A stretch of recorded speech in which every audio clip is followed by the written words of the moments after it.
Hello, everyone. I'm here with your weekly reading.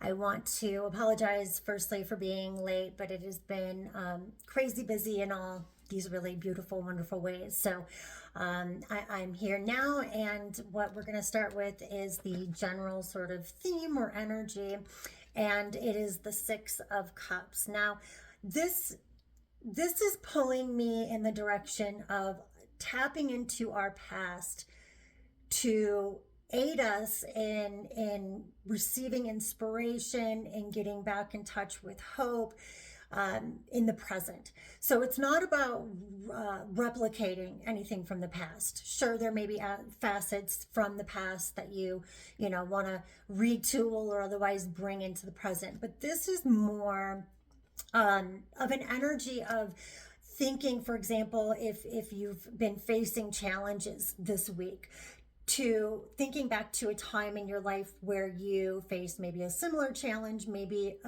totally different challenge, but at that time it seemed an insurmountable challenge. It seemed an impossible challenge, and yet here you are. You got through it. You figured it out. You received the support you needed, etc. This can help you to tap back into hope. It can help you to feel a sense of inspiration that anything that you're dealing with in the present moment is also but a temporary moment in time. It isn't permanent, and you will find your way through it. But there's also a general sense of happiness and positive reflection with this. So this isn't about necessarily, going down too deeply in dark halls. It's more of really tapping into those memories that bring inspiration, that bring hope, etc. In love, we have the Page of Wands. Now, whether single or attached, this is a call to action to get curious, to get a bit adventurous, to put yourself out there in new ways, to get outside your comfort zone. This can mean, as if you're single, start going into some new spaces. If you're swimming in a pool of players, you may not find a partner. If you're continuing to try the same things and you're not getting different results, maybe flip the script, do something totally outside the norm, get into some new spaces, get curious, so start looking into other ways that you can begin moving energy and love. If you're coupled, this is really a call to action saying, okay, what can the two of you do together to kind of shake things up? Where, can you do something that is a little exciting and adventurous, that it kind of inspires or ignites some passion? Can you learn something new together? Can you do something new in terms of dates or what have you? Get out and do rock climbing or wall climbing, or just otherwise shaking up the energy of things. This is where you really see momentum. This is where you see deepening of existing connections, and certainly momentum when you're feeling like there's not a whole lot of energy moving in your love life. With career and or finances, we have the Wheel. Now, the Wheel is a reminder that many changes are likely to be happening when it comes to career matters and financial matters.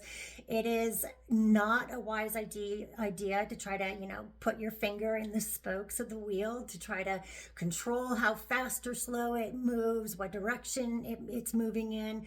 The wheel is a very big energy. It's one that tells us that the changes that are taking place within the career realm, within, money and what have you this week for all of us, they're bigger than us. They're unavoidable in a lot of ways. It's a sense of fate or destiny that's at play. And so even though it is change, it's not necessarily a negative change.